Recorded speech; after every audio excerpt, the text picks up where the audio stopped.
नमस्कार दोस्तों, स्वागत है आपका हमारे YouTube channel social study of all classes में। आज सामाजिक विज्ञान विषय पर आधारित एक क्विज प्रतियोगिता हुई थी, उसकी आंसर शीट में आपके मध्य लेकर के आ रहा हूँ। यह CRC लेवल की क्विज प्रतियोगिता है। क्लास 6 से 8th के बच्चों के लिए यह प्रतियोगिता हुई थी, जिसमें मुख्य रूप से क्लास 6 से 8th तक की जो सामाजिक विज्ञान की किताबें थी उसमें से प्रश्न पूछे गए थे। तो हम देखते हैं, एक बार शुरू करते हैं। क्वेश्चन नंबर फर्स्ट है, प्लासी का युद्ध कब हुआ था? इसका जो क्वेश्चन नंबर फर्स्ट आएगा वो शुरू करते हैं। क्वेश्चन नंबर फर्स्ट है, प्लासी का युद्ध कब हुआ था? तो आंसर दिए गए हैं 1764, 1757, 1857 या 1526। तो इसका सही आंसर है 1757। क्वेश्चन नंबर 2, स्थायी बंदोबस्त व्यवस्था किसने लागू की थी? स्थायी बंदोबस्त भू राजस्व इकट्ठा करने की ब्रिटिश सरकार की एक व्यवस्था थी। इसको लॉर्ड कॉर्नवालिस ने जो है शुरू कराया था। क्वेश्चन नंबर 3, वायुमंडल की सबसे निचली परत कौन सी होती है? वायुमंडल की जो सबसे निचली परत होती है, 4 ऑप्शन दिए गए, इसका सही आंसर है क्षोभ मंडल। सौर मंडल में किस ग्रह को पृथ्वी की बहन कहते हैं? तो सौर मंडल का एक ऐसा ग्रह है जिसे पृथ्वी की बहन, भोर का तारा, सौंदर्य के देवता, सबसे चमकीला ग्रह, सबसे गर्म ग्रह, इतने नामों से जाना जाता है। तो इसका सही आंसर है शुक्र। सबसे प्राचीन वेद कौन सा है? यह अधिकांश बच्चों को आता है, तो इसका सही आंसर है ऋग्वेद। पृथ्वी की सबसे ऊपरी परत कौन सी है? पृथ्वी की 3 परतें हैं, तो सबसे ऊपरी परत का नाम है परपट्टी।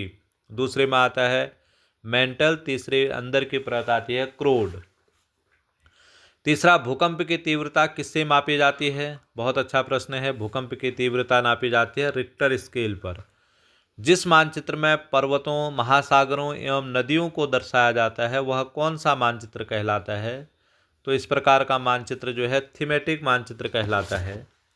देशांतर रेखाओं की संख्या कितनी होती है? देशांतर रेखाओं की कुल संख्या कितनी होती है? इसका सही आंसर है देशांतर रेखाओं की संख्या 360 ही होती है। तो सही आंसर आएगा 360। अगला, सबसे बड़ा महासागर कौन सा है? महासागरों की कुल संख्या 5 है। जो सबसे बड़ा महासागर है प्रशांत महासागर है। विश्व का सबसे बड़ा द्वीप कौन सा है? वेरी वेरी इंपॉर्टेंट प्रश्न है। विश्व का सबसे बड़ा द्वीप है ग्रीनलैंड। एवरेस्ट पर चढ़ने वाली प्रथम भारतीय महिला कौन थी? एवरेस्ट पर चढ़ने वाली प्रथम भारतीय महिला थी बछेंद्री पाल। ये भी अच्छा प्रश्न है। अगला प्रश्न हम शुरू करते हैं। यम और नचिकेता के मध्य जो संवाद हुआ था, यम और नचिकेता के मध्य जो संवाद हुआ था उसका वर्णन कहाँ पर है? तो ये क्लास 6 की किताब में है। तो इसका सही आंसर है कठोप उपनिषद में इसका उल्लेख है। जैन धर्म के 24वें तीर्थकर कौन थे? जैन धर्म में कुल 24 तीर्थकर हुए हैं, उनमें से 24वें तीर्थकर थे महावीर स्वामी। सरकार के कितने अंग होते हैं? इसका सही आंसर आएगा सरकार के 3 अंग होते हैं, व्यवस्थापिका, कार्यपालिका और न्यायपालिका।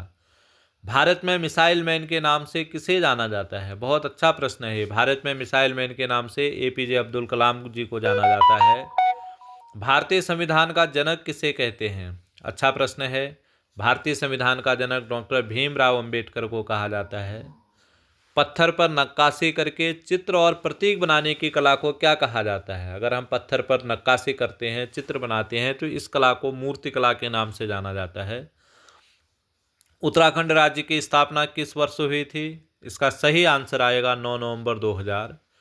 कानून निर्माण का कार्य किस संस्था के द्वारा किया जाता है? सरकार के 3 अंग हैं, तो उसमें से जो व्यवस्थापिका है, व्यवस्थापिका के द्वारा कानून निर्माण का कार्य किया जाता है। देश में उच्च न्यायालयों की संख्या कितनी है? अच्छा प्रश्न है। देश में उच्च न्यायालयों की संख्या 25 है। भारत में मुगल वंश की स्थापना किसने की थी?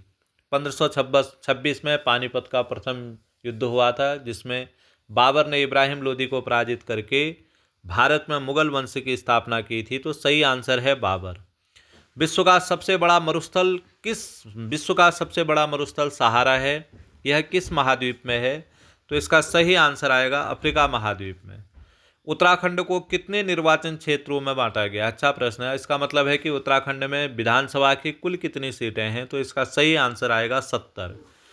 भारत में नागरिकों को कितने मौलिक अधिकार प्रदान किए गए हैं? भारत में जो नागरिक हैं, नागरिकों को 7 मौलिक अधिकार प्रदान किए गए थे। लेकिन बाद में 44वें संवैधानिक संशोधन द्वारा संपत्ति के अधिकार को मौलिक अधिकार की श्रेणी से हटा दिया गया है। वर्तमान में भारतीय नागरिकों को 6 मौलिक अधिकार प्राप्त हैं। यह सीआरसी लेवल पर सामान्य ज्ञान की प्रतियोगिता हुई थी, जिसमें कुछ बच्चों ने बहुत अच्छा प्रदर्शन किया था। तो एक बार इस प्रश्नों को हम देख सकते हैं कि किस प्रकार के प्रश्न हैं। आपको वीडियो अच्छा लगे प्लीज़ लाइक, शेयर और सब्सक्राइब करना ना भूलें। बहुत बहुत धन्यवाद।